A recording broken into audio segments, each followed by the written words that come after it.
We're on. Hello, good evening. Welcome to Women in Optics.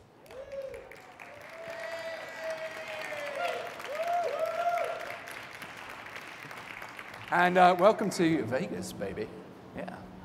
Okay, it had to be said, didn't it? I don't get a chance to say that very often. Okay, my name's Jason Kirk, and it is my privilege to host this fantastic evening tonight.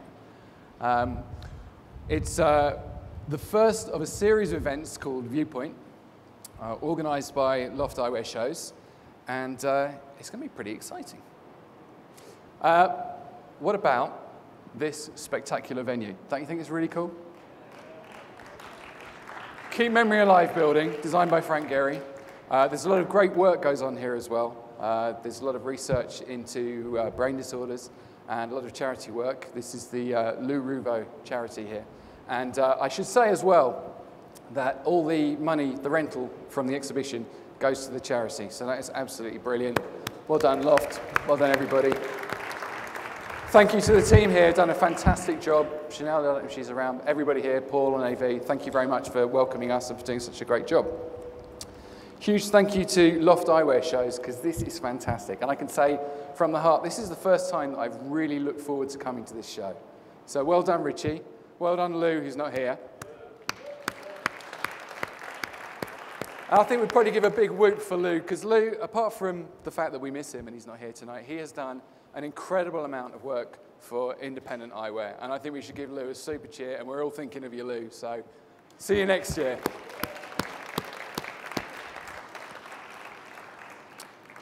Okay, moving on. Why are we here? Well, we're here to celebrate independent optics and to inspire and discuss and involve you guys and anybody else who's not here and gets to see it afterwards in discovering what independent eyewear is about and talking about the challenges and the things that we face that are opportunities and talking to these incredibly intelligent and important women about why women are so important in optics and just generally about independent optics. We're going to be looking at it from the point of view of brands, stores, reps, people that are interested. I know a lot of you guys are involved already in independent optics, but some of you perhaps aren't and are interested and want to find out about it and want to know more. This is the opportunity. We have some of the most important and influential women in our industry here, but these are not just the most important and influential. I wish I hadn't said that now. That sounds awful. We take that out, edit that. People in our industry who happen to be women. And I think that's the most important thing about this.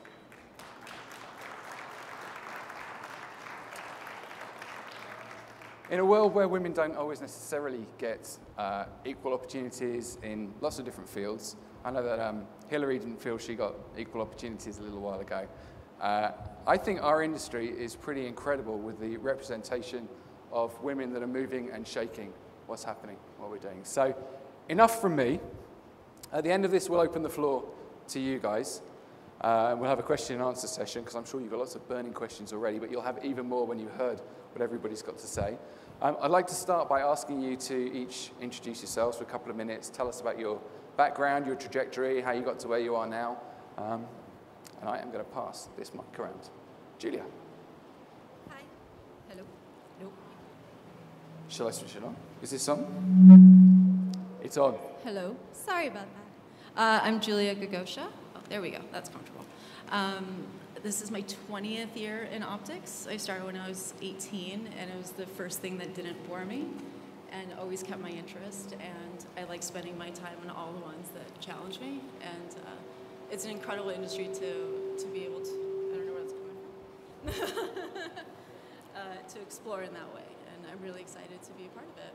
So, how did you start? How did you start in optics? I started as an apprentice optician in Birmingham, Michigan, and moved to New York, and then started representing different designers and traveling for about 10 years. And then opened a store in 2008, and then my second in 2011, both in Los Angeles.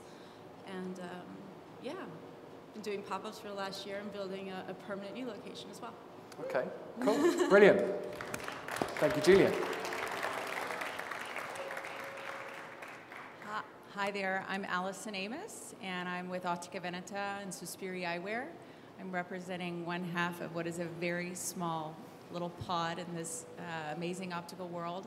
My husband and I started Ottica Veneta in 2001. We're a Dallas-based business, but we are 100% made in Italy, all about Italy.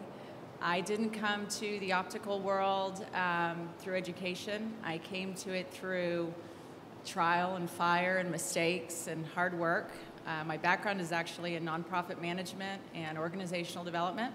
So it's been a really interesting sector to kind of bring a totally non-related field into.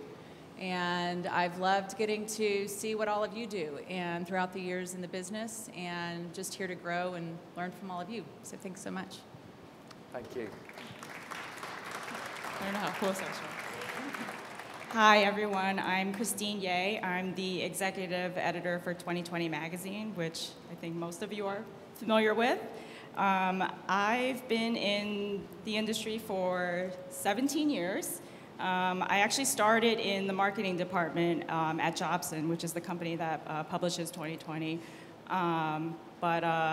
James Spina, our editor-in-chief, has always been an amazing mentor to me, and I always worked closely with him. And he stole me from the marketing department probably about 8 years ago, and I've never looked back. And as you know, our main mission at 2020 is to cover all optical frames in the industry. And as far as the LOFT show, it's obviously relatively new compared to Vision Expo, but it's something that we love to cover, and we have a great time doing it, and I'm, excited to be a part of this tonight. So, thank you.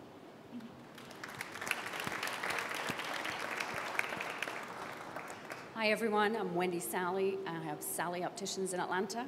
This is my 30th year in optics, and have been a small independent practice the entire time. So I've been a business owner for 30 years that has evolved. Obviously, 30 years ago, there wasn't the great array of independent eyewear that there is today. So being able to see what it was 30 years ago and see where it is today is probably the most exciting part about the job. I love what I do. I still get up every day wanting to go and do it all again, and keep reinventing and keep pushing. And I think if anybody in this industry now, this is literally the most exciting time, because we have more things available for us to do today, to customize and branch off into than any other time. Thank you, Wendy. Hi, I'm Siobhan Burns, otherwise known as the Eyeglass Lass. I have been in optical since 2003. I worked in corporate optical, surprising, as I am a painted lady. I had to cover them all up. So now, being my own boss, there is no more dress code. But I opened my own shop, which is a standalone boutique, let's see, 3 years ago, a little over 3 years ago. So it's been really exciting. I never worked with independent eyewear before that. So this has been a wonderful, wonderful trip for me so far. And at the beginning of this year, I decided to add more to my plate, and I'm also a rep for Kirk & Kirk. But I love it, and I've met some of my favorite people I've ever met in my entire life in this short amount of time that I have been a business owner. And I just want to keep doing more.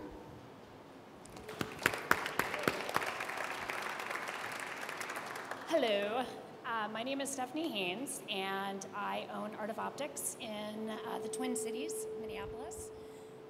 Sorry.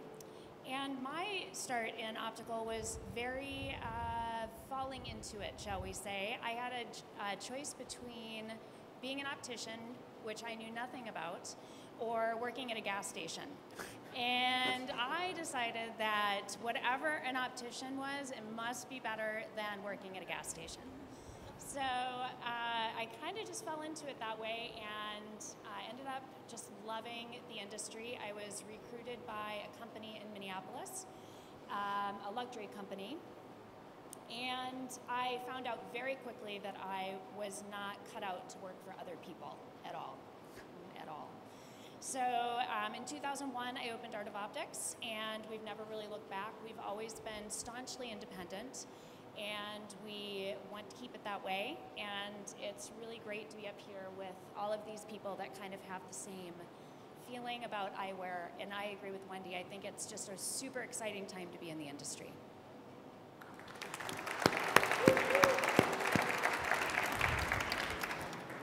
Hello, my name is Roberta Baines, and I'm the brand manager of Tabat Eyewear. I guess you can say I was born into the industry. My father was an optician. I grew up in the production side. I could say that I probably didn't want to end up in the industry, but in the end, it kind of called my name. In 2010, we launched our collection, and as you say, once you start doing something, you never look back. And very happy to be here.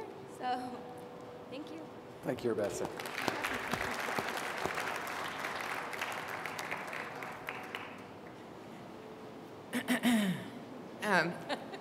Hi, I'm Jessica Fraser. I am the new sales rep for Bevel and Blake Kuwahara. I just joined the team in June. Super excited to be a part of the team because I actually started in this business in 1996 at Belmont Shore Optometric in Long Beach, California. I was a secretary, and as a lot of us, I kind of fell into it. I didn't really have much going on. I moved to Los Angeles to start a new life from Michigan, and started as a secretary. And one of the first reps that came into the store was Boyd. He was the rep for Kata, and I fell in love. That was like where I began my passion for high-end eyewear, was with the Kata collection. After that, I went to work for Optical Shop of Aspen and managed several stores for them. And then from there, I decided that I wanted to rep. I finally pursued my rep dreams and started to work for Robert Mark and Lenore, and worked the Southwest, Southeast for them for about a year and a half, 2 years. And then I started with Teo Eyewear for the West Coast and half of Canada. And I was with them for 8 years, and that was such a beautiful introduction into like really unique eyewear, and it further grew my passion. And now I am here on the East Coast working with Bevel and Blake Kuwahara. So for me, it's been like a wonderful ride to get to know so many people throughout the business. And now I feel like I'm doing like a full circle. I've done the South, Southeast, the West, half of Canada. Now I'm East Coast and Toronto. So, making the rounds. Anyway, and it's been wonderful, and I'm so happy to be here. So thank you.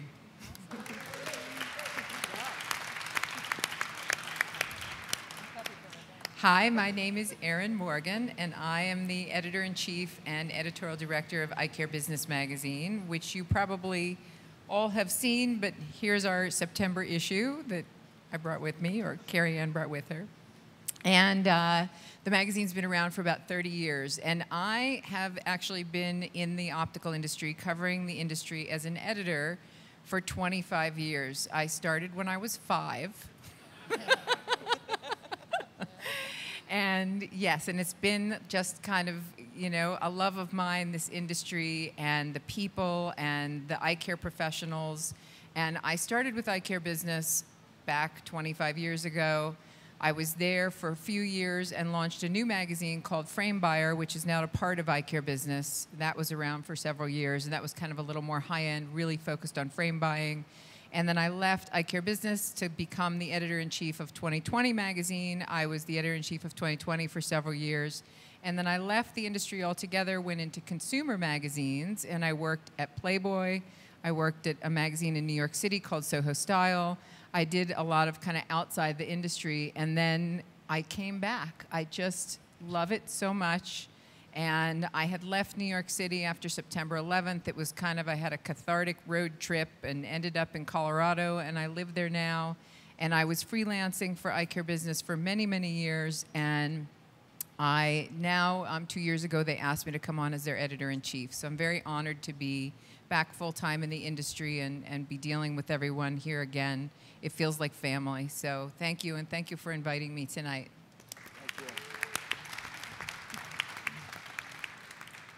Hi, everyone. I'm Nada Vuksik from Vancouver, and I'm afraid of falling off the edge here, which is all I've been thinking about, like out of this eye when listening to everybody else.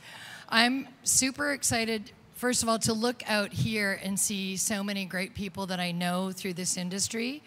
One of the reasons I'm here is because of a woman in yellow glasses in the back row, Gay Girardi from LAI Works.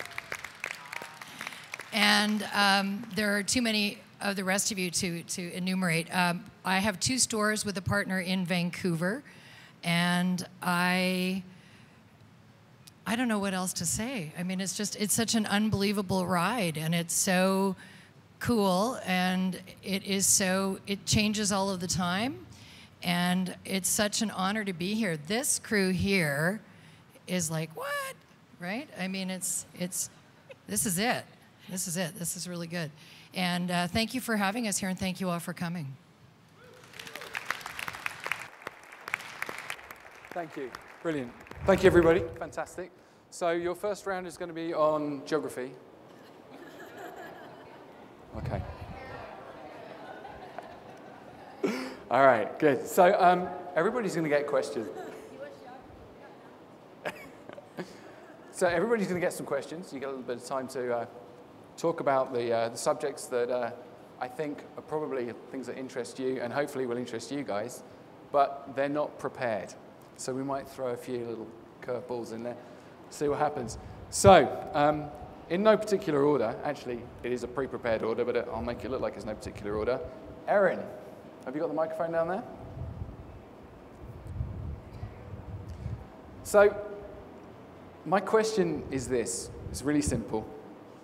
Why are there so many strong, successful women in optics?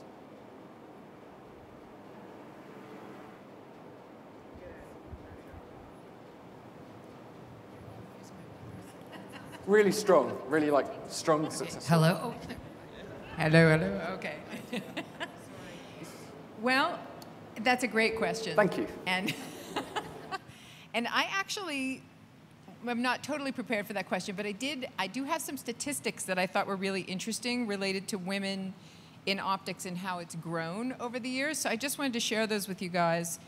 So this is really interesting to me, and we're seeing right now, and we see this at Eye Care Business, and we hear about this all the time. You know, women are entering the industry at a faster rate than ever before, especially as optometrists. It's a huge trend, and you'll see from the statistics I'm going to give you, it's really interesting. So this is just kind of a little interesting tidbit. In 1950, the classified directory of the city of Los Angeles listed 22 women optometrists. 1950, 22 women optometrists. The figure dropped to 10 women optometrists in 1955. So that was less than 3% of the total number of optometrists in Los Angeles. And just more recently, according to an American Optometric Association study, there's an estimated 40,000 optometrists today, which is a number a lot of us know. Today, 61% are male and 39% are female. That's 15,600 female ODs today. So that's a huge number. And by 2022, that number is expected to rise to 46,300 women. And the breakdown's expected to change dramatically. So they're predicting that the industry is going to be 51% female and 49% male. Yeah, so we're going to outnumber you guys. Why? I think it's a great industry. I think a lot of women, I mean, I think from an optometrist perspective, I think it's a fantastic career for a woman. You're an entrepreneur, you know, you can come in and have your own business. You know, whether you're an optician or you have your own business, or you're an optometrist and you have your own business, being you know, gives you a lot of flexibility. I think women are just really well suited to the care of eye care and the fashion component of the industry, and I think women are fantastic entrepreneurs. I just think it's a great industry and a great market for women, so I think that's why we're seeing more and more of that. And a lot of women graduating from optometry school today. So I hope that answers your question. No. Yeah, it goes a long way to answer my question. Thank you. So I've got another question for you as well, which we're going to start on the broader topic so we can kind of narrow it down. So our industry is really changing fast. Everything's happening really, really fast here. And the world of online optics, online sales, the companies that, well, I'm sure will get a mention, I won't mention anybody's name, but I'm sure we'll get a mention shortly, are encroaching on our market and influencing a market, not necessarily badly and not necessarily well. But how do you think we should approach the development of online and digital in optics from all sides of the industry? Sure, and this is something that it's the cover story of our, and kind of the major focus of our September issue, which is this issue, I don't know if there's any over here, but we have it at the show. I'm glad I asked the question. And it's online as well. But there's a lot of great information in there. We've interviewed a lot of great independent eye care professionals about how they are competing. I don't know if you're familiar with the chain of high-end stores in New York City called Optics, but we did a great interview with them. They had a Warby Parker open up a brick and mortar store a block away from one of their stores in New York City. So they gave us some really good strategies and tips for how they're kind of competing with the brick and mortar component of Warby Parker as well as the online. And so right now, online eyewear sales, according to the Vision Council, is about 2.3% of all RX eyewear sales. That's the online RX eyewear sellers, just not Plano Sun, not Sunwear at all.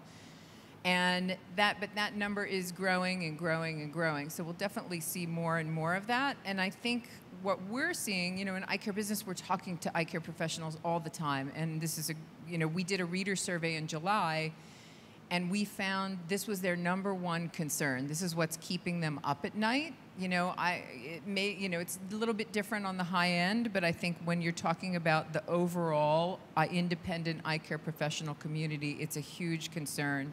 And I think one of the problems that's happened is that a lot of eye care professionals tell us it's degraded eyewear in the mind of the consumer because they're looking at it more from a price perspective. Why are you selling $600 eyewear? Shouldn't it be $99 with lenses and frames complete? Like, why can Warby Parker do that, and why are yours $600 or $700 or $800? So the obvious answer is, explaining the quality story, explaining the tech story, related to eyewear. And that's what we're seeing people doing. We're also seeing some really cool stories. Like, I don't know if you guys know Dr. Bevel Patel. He's in Houston, and he's an optometrist, but he does what he calls concierge service. And he takes the patient from he does the check-in, he does the eye exam. After your eye exam, you get an eye mask, and you get a cocktail. And then he sits down, and he does the fitting with you. I mean, it's brilliant. And he's really succeeding. He does a lot of trunk shows. He does fashion shows in his store. And, I think it's just a matter of really differentiating yourself today and having that incredible customer service that you're not going to get at Warby Parker. I went in and bought glasses at Warby Parker in the meatpacking district in New York City a year ago to write about it for Eye Care Business. And it was a terrible experience for me. My experience was not good. The service was not good. The fit is terrible. I got my glasses in the mail. I said, they don't fit. I contacted them, and they said, take them to your optometrist and ask him to fit them to your face. So, which I did not do because that was embarrassing. But anyway, so that's kind of what we're seeing, is how people are competing with online and that concern about online. It's an opportunity, though, as well, isn't it? Because it's companies like Warby Parker and Luxottica did it with Ray-Ban a while back. They make lots of noise, and they make people really aware of eyewear, and they make eyewear fashionable as well. So it is an opportunity at the same time. And we do hear that a lot as well. In this issue, we interview a man by the name of David Friedfeld, and he owns Clear Vision Optical, and he actually gives a presentation at the shows called Why I Love Warby Parker and Why You Should Too, because it's really great for the industry in the way that they have definitely elevated eyewear in the minds of people. I want several pair, I want fashion, I want eyewear, it's cool, it's hip. There's an upside and a downside to it, no doubt. Cool, brilliant. Thank you, Erin. Thank you. Fantastic. So we are now going to come down to this end of the panel. Julia? Yes. Hey. Don't be scared. It works. Okay. So, Julia, you were a successful rep for a long time. and you've worked in different parts of the industry, and you spotted a niche. And you went for that niche, and you spotted a niche in an evolving market. I mean, it was really a time when things were changing, and they're always changing, but that was a particularly... Yeah, I opened March of 2008, and the landscape of Los Angeles in March 2008 was Bush was president, gas was $5 a gallon, and houses were dropping $10,000 a week to sell. So it was a vacant time in a lot of cities across America where people didn't really know what tomorrow was going to be. I live in that same America, so I felt the same way, but there was, I was a rep in lots of different territories, and in Los Angeles, there was very little representation for creative, independent eyewear. And I, too, am here from the yellow glasses lady.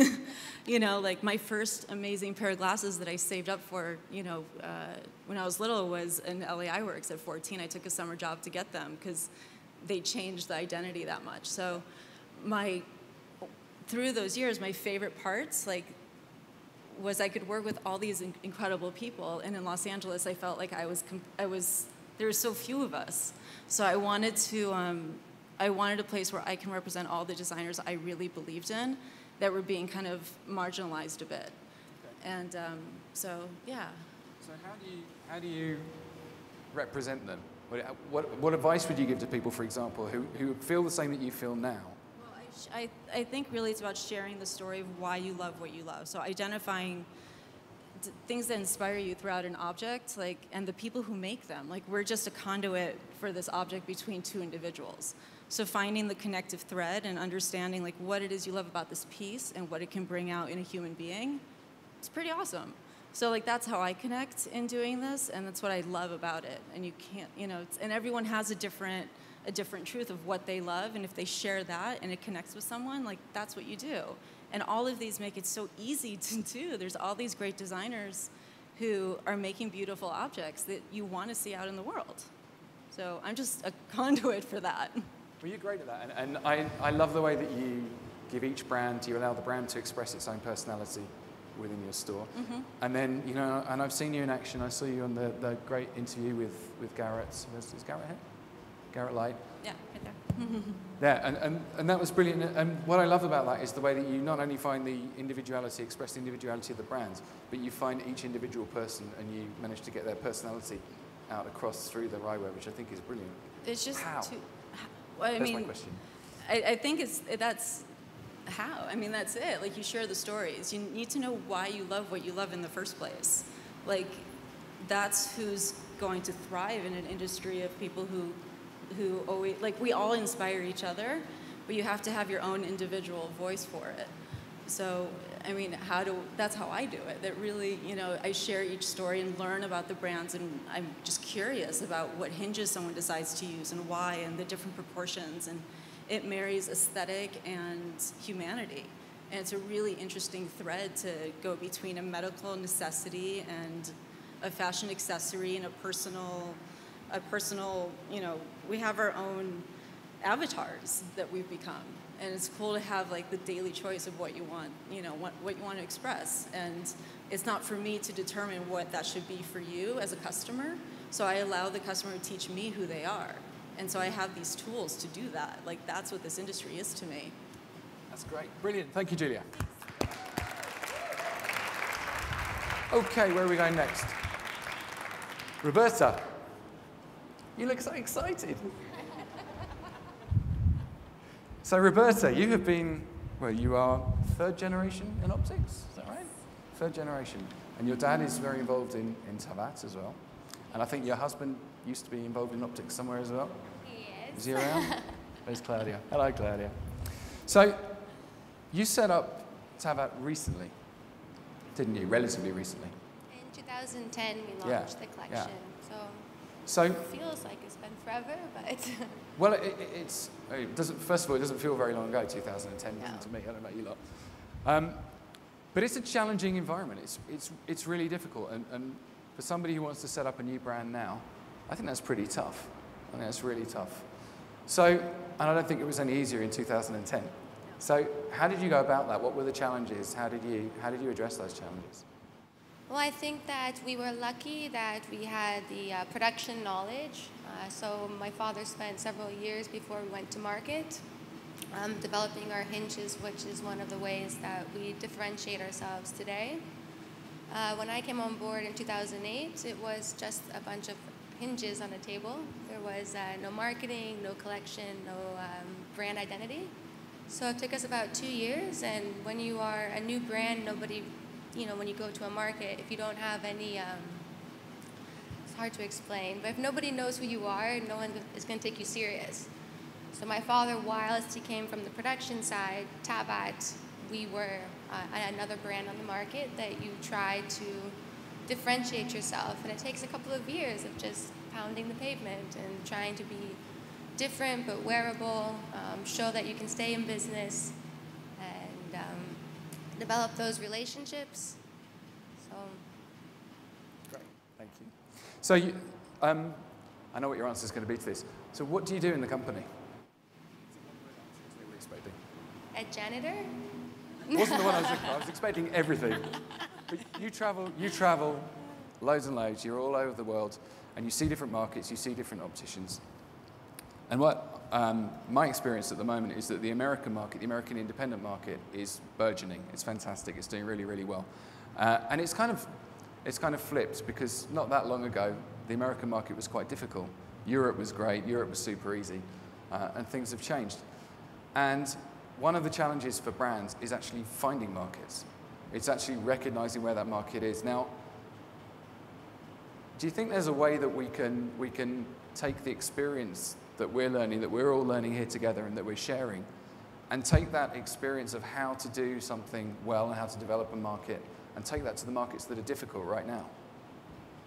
Well, every market, in my opinion, proposes a whole new set of challenges, and it is one of the hardest things to get a brand known, but I think it's harder to find the right people to help communicate the message.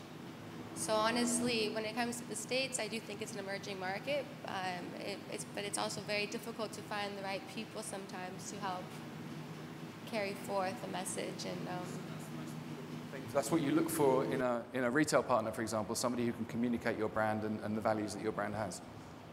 Well, I feel like there's so many independents that are, you have the opportunity to work with. It's just that you actually need the one-to-one relationship with your customers, and your customers have to be, like, they have to know that you're there and that you're going to stand by them. So there are plenty of people to work with here, absolutely. Yeah, no, there are plenty, and we have to keep growing. We have to keep growing our market, don't we? I think we need to provide a marketplace. And we need to work together with that marketplace for everybody to develop. Brilliant, thank you. You grab that. Alison. So Alison, I've got a really simple question to start with for you. What is luxury eyewear, in your opinion? It's actually, I think, one of the... Yeah. What is luxury independent eyewear? I think there is a little line, and I think, kind of going back to something that was said before, this is such an interesting time in our industry, and there's so many people pumped up about independent eyewear, so we're kind of starting to use the words independent and luxury all in the same sentence. And so we have two brands. We have Ottica Veneta, which is kind of our most simple Italian acetate brand, which sells for a retail price of maybe $450. And then we have another brand called Sospiri, which is utterly bejeweled and has a retail price point between $750 and $1,500. And so those are two very different markets. Both are independent. Both kind of get tossed into the same category we see as luxury. And we've got a lot of folks that are in similar kind of businesses as us who are also termed as luxury. And so the real trick goes out, like Roberta was saying, is, okay, where's that customer? The customer who is buying true luxury eyewear many times is very different than the customer who's just buying independent. It doesn't make them better, doesn't make them... there's no judgment there, but it is a different target. So when you have a small company like mine and maybe like Tavat's, then you've got to really hone in on where is that clientele who is really searching to buy something that doesn't have a big brand name on the side, that is something that is a limited edition collection. We're only making 100 per model. Who has maybe a world traveler, maybe who wants something that nobody else has. And that is an even tougher niche to slot yourself into. Ultimately, if you're in there, it can be all the more rewarding, and makes your mission all the more clear because you know who that customer is. From a retail perspective, you know who that customer is when they walk in the door. Like, you know what? You're looking for something different. It's easier. The niche is easier.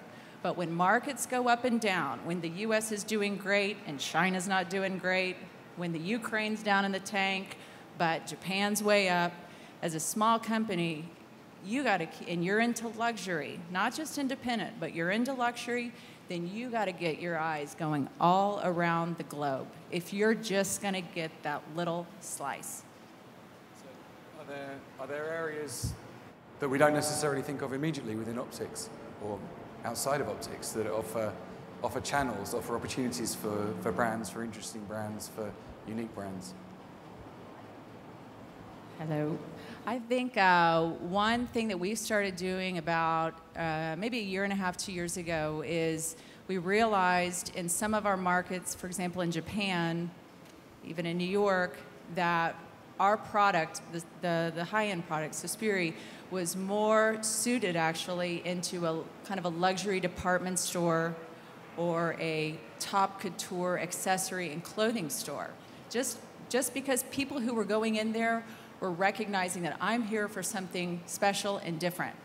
And so we started thinking, how do we outreach to those kind of alternative, those non-optical, those types of stores? It's not easy. Number one, the representative portion gets, who are you going to get to help you out? What kind of connections do you have? But I think that is kind of our next opportunity that we see, and there's a wide field there, is to kind of pair ourselves more with the fashion industry and see what retailers are out there that are beyond just the normal optical business. Brilliant, thank you.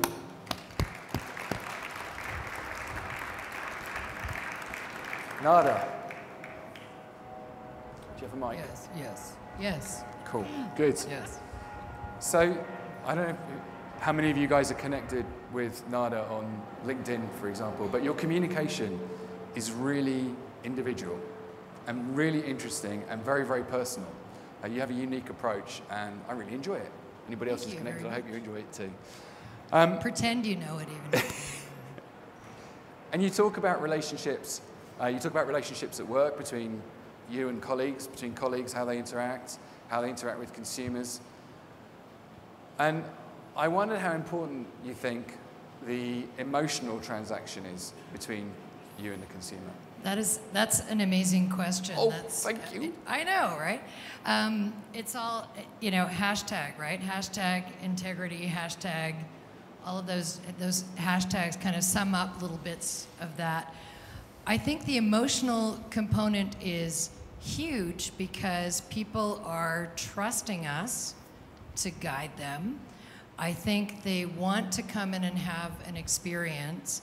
I think if you look at my Instagram, for example, it's what I'm sort of seeing is that the idea of a demographic has changed. I don't believe a demographic anymore is defined by an age or a region. I think it's a point of view. I think it's global. I think sophisticated consumers, of which, and people are more and more sophisticated all the time. I mean, I think if you take the emotion out of it and make it just transactional, it certainly doesn't work for me. I mean, in our store, you walk in, I hug people, which really scares the first timers when they come in, and I'll share my lunch with people, or it's just, so to me that connection is really, I think that's also what sets us apart from online sales. And I think that is the thing that you will never be able to transact via the internet. Ooh, well, that brings us on to something perfect. Funny you should say that. What? Yeah. Because we're communicating with our clients all the time. before they're in our stores, after they leave our stores, and very little of that emotional transaction and that contact is actually face-to-face. So, and we talked about Warby Parker as an example, we talked about online sales and everything else. I think the most important thing, I think probably all agree here, is how do we educate the public to understand what they're buying and to give them a choice, to give them an informed decision. You know, if they decide to buy a pair of $99 glasses, that's fine, but how can we give them that information? Because I feel sometimes that we focus too much on telling each other like how much we hate this brand, how much we hate that brand, and somebody's opened up down the road, and frankly, it doesn't get us anywhere. We've got to think about how we can move forward. So how do you feel we can do that? Well, I think we need to continue to build each other up and to support each other and to recognize that not everybody's going to be drawn to the same brands or the same people or the same whatever. So I think that is, and again, that's a communication. I think we have to be really wary of, I mean, I sort of have developed this thing where, and I know, shocker, where I'll put a frame on someone and I'll say, oh my God, that's so Guido and you make films. Or that's so Grace Kelly on a mountaintop wearing a scarf. Or that's so, I have like little stories in my head for what a frame does when I put it on people that makes it kind of an emotional experience. I know that sounds really wacky, that's my way. And I think that's one of the ways that we do it. We personalize it. We don't focus on things like warranty or things like that. We focus on beauty and the tactile experience of the frame. There's so many things I think that we can emotionally communicate. And I think language is a huge part of it. I love words, and I sometimes make them up if I can't find the right ones, which I think is also perfectly fine. And I think that we need to use our words. I used to teach these seminars at Douglas College, and I would make people go through a whole sort of play acting transaction, and they were not allowed to use the word nice, even once. And some people didn't know what to say, because all they sort of knew, their entire vocabulary around eyewear or around something that they're passionate about was, that's nice. And I mean, you can change your inflection. That's nice. That's nice. But it's you know, we need to use language, and we need to use communication, and we need to not be afraid to connect with people, even though it is a transaction ultimately. But I think that what builds this is that extra bit of communication. Brilliant. Thank you. Kristen, you got a mic? You got a mic? Brilliant. So 2020 has continued to champion independent designers. And everyone's aware that there's commercial pressure from advertisers who are not necessarily independent brands. How do you cope with that? How do you deal with that? How do you balance it? Because you're taking on some responsibility there for this section of the industry. You mean from non-independent frame companies? Yeah, how do you balance that? Because it would be very easy to only write about the guys who spend their money on advertising. Well, I think to an extent, they do understand that, you know, we're a publication that has to sort of remain objective and be open-minded to everything that's out there. So I don't think it's really been a big issue. You know, I think maybe some of them are a little bit concerned, especially with, you know, what you guys have been doing here, but I think they realize that that's just sort of how the industry has evolved.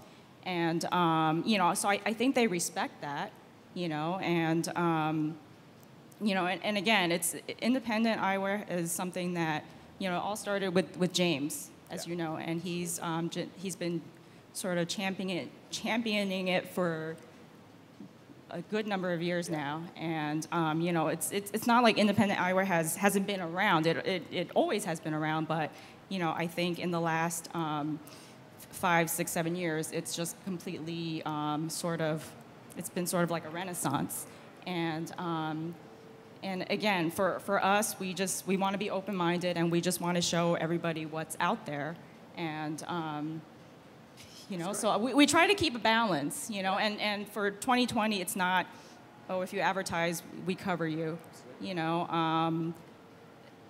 We don't really work that way. So you're constantly evolving. I mean, like your online presence is superb, and it's quite clear as well that from your online presence, you're not just talking to the industry, you're getting out there talking to consumers. So, right. Yeah. Well, I mean, you know, our print readership is mainly the trade. You know, we go out to about 50,000 qualified subscribers, and you know, it's made up of a combination, mostly opticians and optometrists, but also, you know, a lot of retail managers, owners. You know, we have some chains as well. You know, but a big portion of it is you know, sort of the mom and pop and the independent retailer. But you know, just in the last decade, with the launch of 2020mag.com, which we've, you know, been redesigning over the years. We just redesigned it in March, and with social media, you know, I would say we were probably the first publication to get on social media, and that has really extended our reach to a whole new audience of consumers who just love eyewear, and you know, especially Instagram, we're about at 19,200 followers. I think we're going to hit 20,000 followers probably by the end of September. It's constantly growing. That's great. You know, and people love it. And you know, we're Instagramming from the show. You know, when we do our photo shoots at events, and people just love it. And you know, we make sure to tag all the brands. And a lot of times, you know, they're getting more followers that way.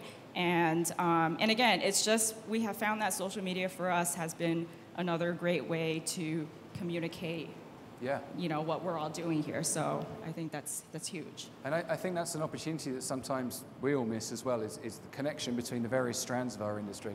I mean, there's an opportunity for brands like us to communicate through you and to use your knowledge and your reach. Totally. And you know, for what we do at 2020 is especially, I mean, I think James has sort of instilled that in everyone at 2020, where we just sort of just fall in love with eyewear. And he always likes to say that we romance the product, you know, whether it's with how we're shooting it, whether it's, you know, on a beautiful model or a beautiful still life that we're doing, or just that we're writing about it, or interviewing, you know, some of the amazing designers.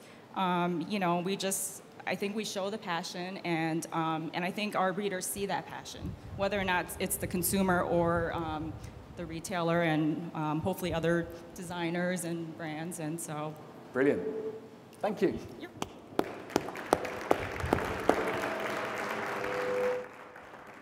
Siobhan.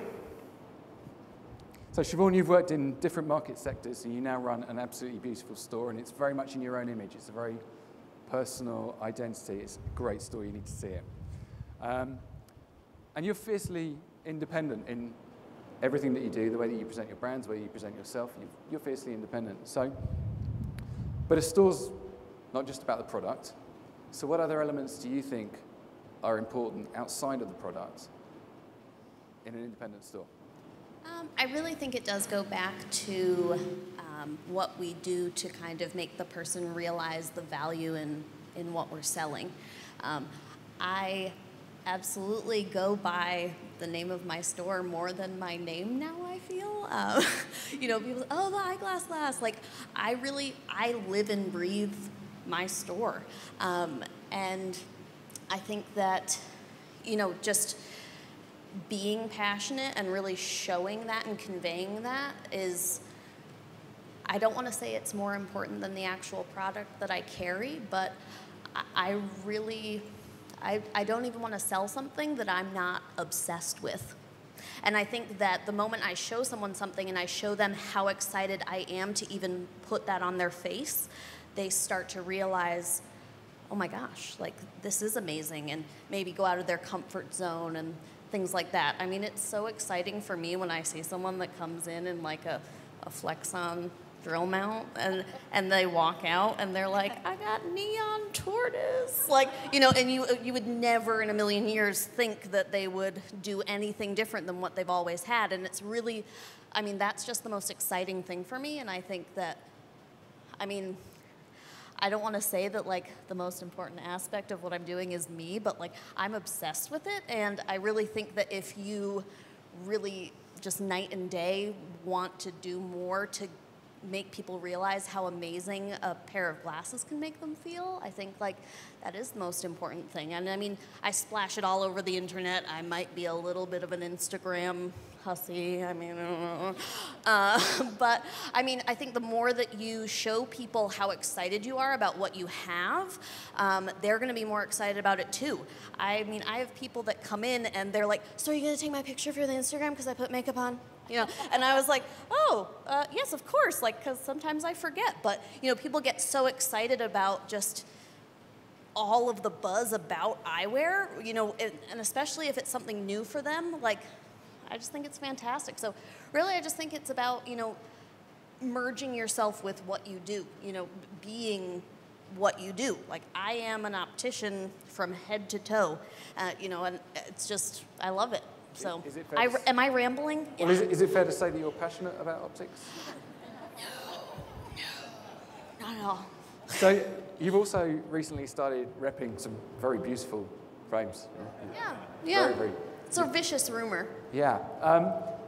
But I kind of feel that part of that is about you wanting to share your passion with other opticians as well. It's not just about getting out there and like selling frames. It's about sharing what you love and sharing the experience. And this is all about the same kind of thing. It's about us all getting together and sharing. Do you think there are great conduits available for us to do that right now? Are there opportunities for us to get together as groups, whether it's online or physically? Or should we be creating more opportunities like that for people to share their experience, good and bad?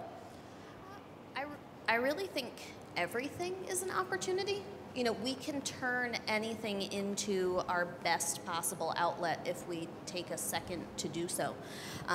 For me, repping, even though I don't feel like I have enough time in the day, it was something that really excited me because, and I wasn't paid to say this, I had such a great experience when I first opened my store. I literally had 2 display cases, I was saying this earlier, and like 2 frame lines because I was like, well, shit, I said I was gonna open the store, so I'm open.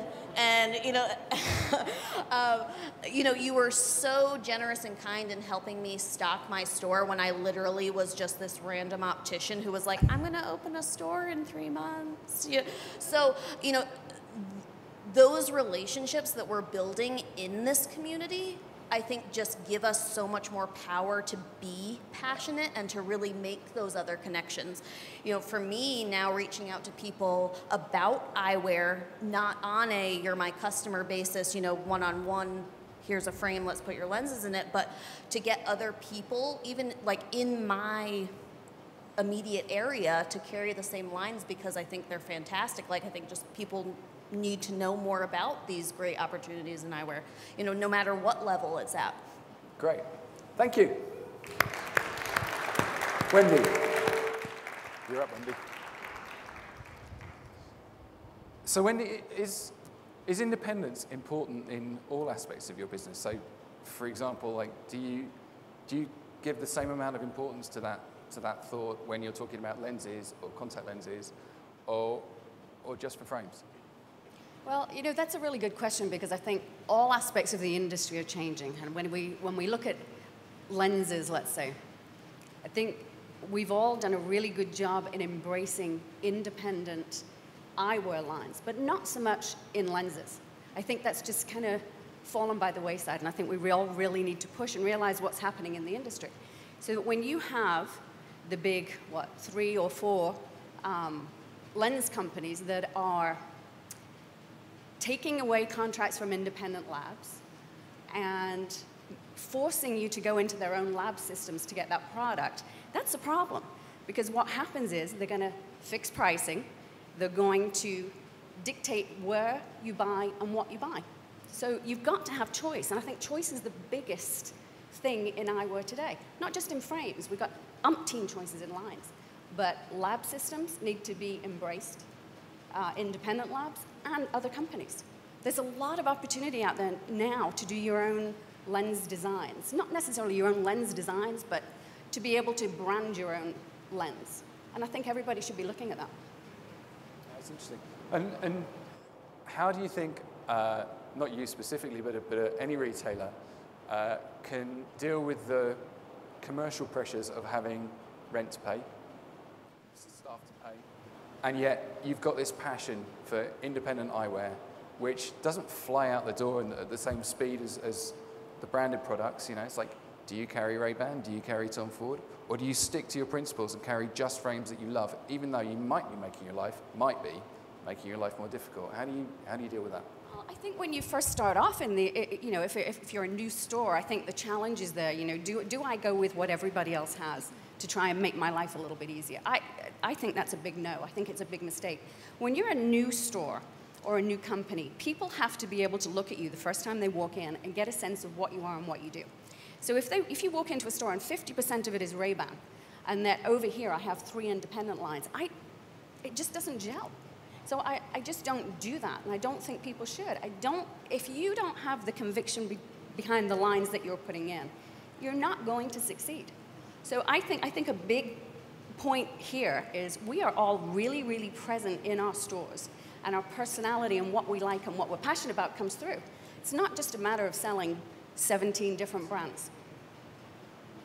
Brilliant, thank you. Jessica. So, Jessica, you've represented some of the most amazing brands in our industry. You know what? I totally made a huge mistake. You know, being up here with the light flashing on you, you get really nervous, and I looked like a possum for a second because I got lost in what I was saying when I was explaining what I've done. I forgot to say I used to rep for Kirk Originals as well. And it was wonderful. And actually, Jason and I traveled together, and it was fantastic. And we had the best time. Yeah, it was great. Oh my gosh. I don't remember any of it, but it was great. Yes, and yes, well, there's nothing I admit. And I can't believe I did that, so I'm sorry. No, it was great. So, but you've represented some of the most amazing brands through the industry, and the best people that you have. Yeah. Being a rep is easy, right? No. No. No. Anybody who's out there, I hope we might have some people who are thinking about becoming reps in the independent sector, and it's not easy. I mean, how far do you travel on an average year? Oh my gosh, like I would say, 200 days a year at least, maybe more, maybe 250. Depends. Wow, that's serious. Depends. Miles, I could not tell you. I really have no idea. I rent so many vehicles, wow. because you fly and then pick up a car and rent it. And so what happens? What happens when you drive? You fly, you drive 500 miles, and you turn up at this store, and these people have phoned you and say, I love your line, I've got to have it. And you turn up, and you pull up outside, and you go, nah. What happens They're when never going to do it. But you turn up, you've driven all that way, and you look at the store, and you go, ooh, that's like, does that happen? Does that ever happen? You know what? I don't do that. Great. Yeah, I really don't do that. So what are the qualities that you look for? What are the qualities you look for in a store? What I look for are the passion that somebody's going to have for the brand that you're showing them. And it's so important if you show your collection and you know that what you're doing is unique. I believe in what I do. I always have. And sometimes stores want a brand for just name recognition, but they don't really embrace what the brand is. And you can see that clearly when you're dealing with salespeople. And I think it's so important that if you have an image that you want to be in the market, that you hire and train the people to do and follow through with the image that you want them to pursue. So I've had situations before where I've gone into a store, a doctor really wanted the brand because it was a name that they felt would represent them. And then their main salesperson would sit down and look at the brand and, well, what do you think you can sell here? And she would be like, oh, I think I can do this one and that one and maybe that color. And for me, that's not going to work. I want to see somebody say, oh my God, I love this, because that's how I feel. And if I see that passion, I know that I can work with them and I can help cultivate the brand, and it'll do well. You know, we have a relationship that we can form. That's brilliant. So anybody who's thinking about becoming a rep in this sector, because the sector is polarizing, have you got any brief words of advice for somebody? Oh, gosh. Because I am actually looking for somebody at the moment. Advice. I have so much to say about that. I don't even know where to begin, actually. I would say you have to be really happy being alone, first of all, because you spend a lot of time alone. But also, if you really want to do this, I feel like you have to, I don't feel like you can start here and go to there. I feel like you need to learn every step of the way. I think it's the best way to be knowledgeable and help your customer, to give them advice, because we aren't just representatives for a brand. We actually want to partner with you. We want to be an ambassador, you know, and help you to give you ideas on how to grow your business and have dialogue and figure out, you know, what can we do to help you, or, you know, so if you don't have that back knowledge, it's kind of hard to know what to tell a customer, or, you know, how to, not really tell, but how to enhance, you know, if you can give advice in any way. Yeah. That's great. Thank you. Yeah. Brilliant. Thank you, Jessica. Stephanie, last but not least, Stephanie. So Minneapolis is one of my favorite markets for eyewear. It's a great, there's great stores all around that area and far. And you opened very bravely in that market, something new. So how was that experience for you? Are we talking about the first store or the second store? I was talking about the gas station, actually. Yeah, the gas station store. Yeah.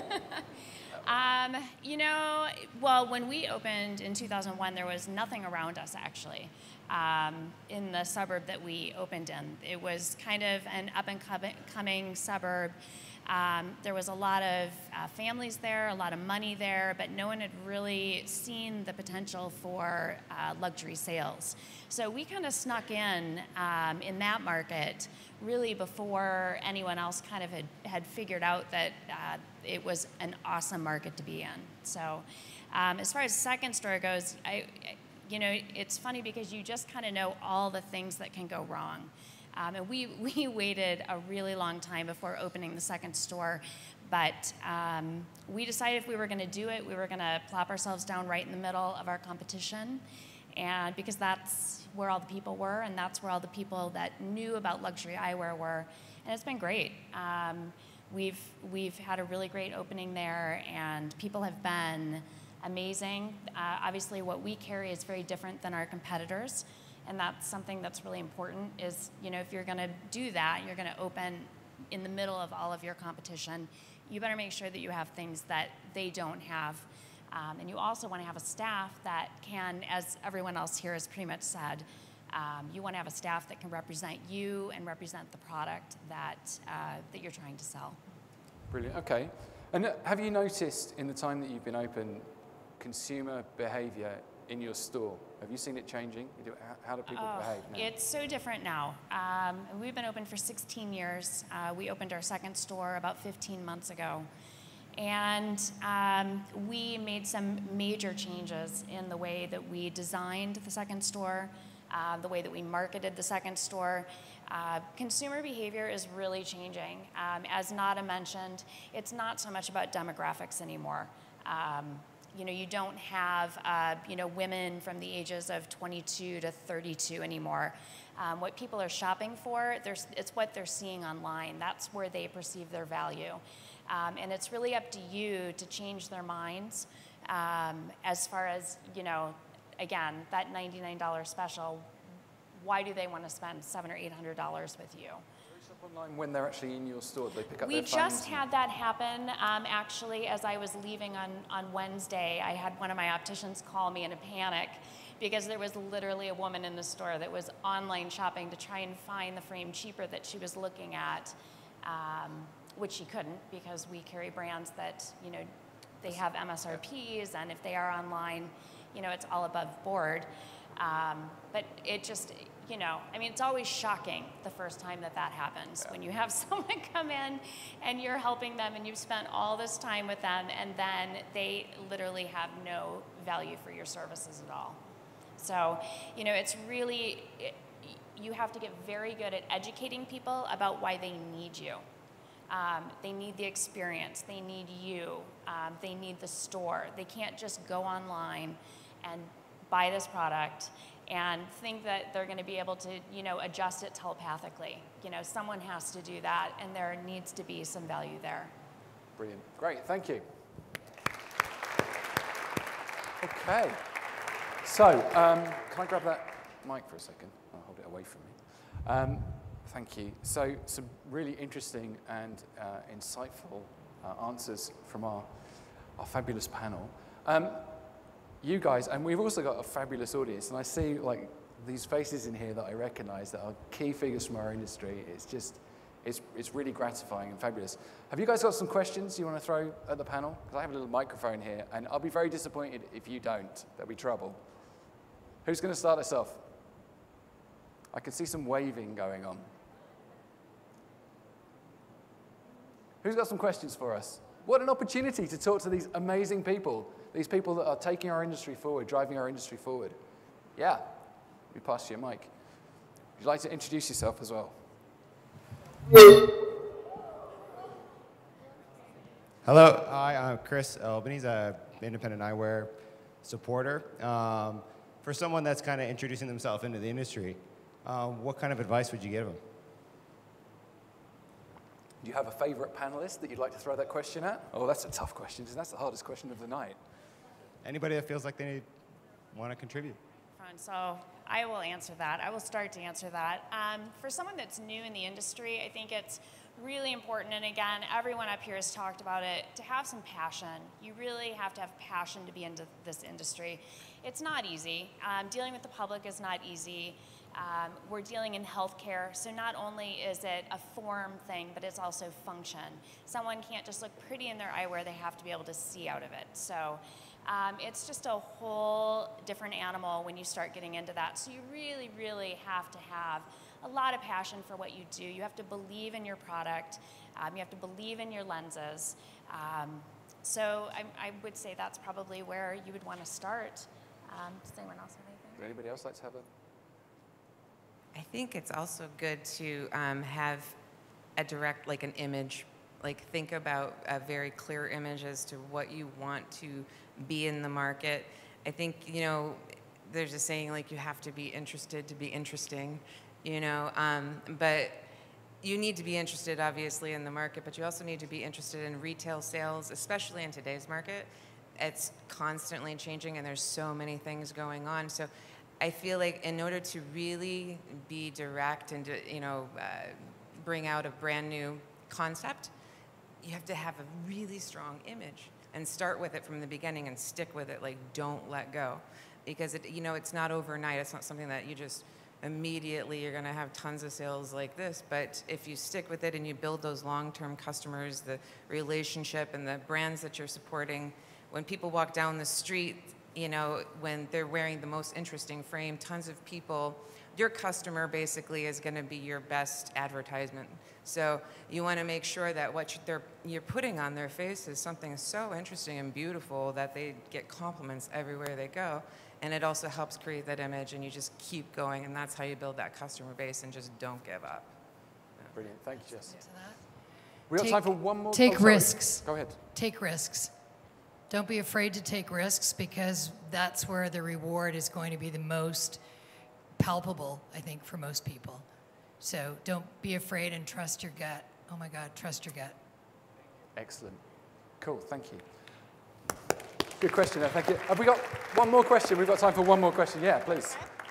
All right, ladies, thank you so much for being on this panel. I respect you to the utmost. Me being a woman in the field, I love to hear the strength that you guys are absolutely purveying here, and it's just amazing. Every single one of you that has spoken today, I relate with, and it's something that I had to learn how to relate with, because I come from a different realm. I work in a sport industry. I work with Rudy Project North America, and I am the athlete. I'm not the optician. So coming into the optical side, I was nervous and scared, and I'm not trained that way, but I'm the athlete that says what my product is fantastic. So my question to you, as the luxury lines, as everything that is intimate, as the way that you guys present your products, how do you combat what we're dealing with the internet sales, or the big conglomerates being our big enemy? I know what I sell is the best thing ever. I'm not an optician. I go out to my accounts, I sit in front of them, and I say, as an athlete, I compete in this. I love what I wear. I could never wear my competition. And it's not because I'm told that I have to do that, it's because this is what I believe. As a woman, we are completely put into this box where we have to be okay with everything that's going on in society, but now we have to stand behind our products, stand behind what we believe, stand behind our influence, and stand behind what we're doing. So if I could ask you any question, I would ask you, as your independent lines emerge and your success is there, and every single one of you is an independent in your own line, what made you successful and what makes you go against the big ones? Great question. And succeed. Thank you. Who wants to take the mic? Can I? Julia's. Oh, okay. Julia's been begging for this mic, so we're going to pass it back down. But great question. So I'm sure everyone will want to say. How do we combat the internet with is that like, how do we succeed in our own realm? So mainly. So with there's so many realms that I look at with this question. How do we combat the internet sales that we have to deal with? We have to deal with that. Then we have to deal with the big. There's room for all of it. There's room for all of it. Yes. There's room for all of us, and it's to not. We're so fragmented. Like right now, we're such a small portion of the industry as independents that to continue, like, to work on actually being collaborative in our efforts and not being fragmented. Because when you are so big, we're not combating the big. We're on completely different playing fields. Yes. Like, we do different things, and we answer different kinds of needs. And so when people come to me, they're like, oh, I don't need another frame. I'm like, this is not the house of need. This is the house of want. I agree with that. I want this. Thank you. So it's give people a reason to connect with an object and with another human being. And if what you're passionate in, it comes through. It's about being able to communicate your passion and not just having it. Like, we're all, like, that's why we're sitting here. You know, so it's because we're all passionate about what we're doing. It's about communicating that passion, because that's what these objects do. That's what these people do. And it's just, we don't have to compete. We can, you swim in your own lane. You know, you look down and you focus on your own goals. Yeah, and I absolutely agree with you on that one. As a female athlete and working with an athletic company, I do that. I'm actually sponsored by my own company, but that's what I'm saying is, I don't know. I'm the athletic side. None of us know. Everyone is making it up. Every entrepreneur does that. We all are doing the best with everything we've learned up to now. So it's all about constantly learning and knowledge is not. No one owns it. We have it for a minute, and it's for us to share. It's like that's what I can say is, like, I don't know. I'm learning with everything that I've learned up to now, and you get back up every single time. Thank you so much, because seriously, I don't get to ask these questions. So we just keep getting back up. You know, it's gonna hurt, and then you get back up, and it hurts a little less. Okay, so I think we're about to run out of videotape. It has been, well, I've enjoyed it. I hope you lot have all enjoyed it. It's been a great, great evening. Great audience. I'd like to start by thanking Loft Eyewear Shows for putting on this amazing event. Absolutely fantastic. I'd like to thank this incredible panel that we've had for sharing their time and their knowledge. It's been absolutely brilliant. And when I was writing the questions, I thought I knew what the answers were going to be, and I didn't. And it was great. Thank you. It's fantastic. And I'd like to thank all of you for coming and for sharing this evening with us. And I think we should probably all go and have a party now. Thank you very much.